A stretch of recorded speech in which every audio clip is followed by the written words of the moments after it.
We mentioned South Africans looking to Minister Nene for leadership. In fact, these students are also looking to government for some type of definitive leadership on these issues. Why are we not experiencing it? Well, I think leadership has been a very broad and controversial issue in South Africa now for many, many years. And I would argue that the question marks about leadership in South Africa are moving us into dangerous territory within the country.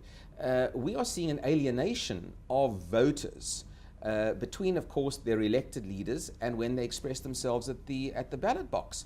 We've seen a reduction in the amount of South Africans come out to vote on an annual basis. This, I might add, is in line with global trends in terms of voters globally, in fact, being frustrated or fed up with their political leaders, but it certainly applies to us here in South Africa.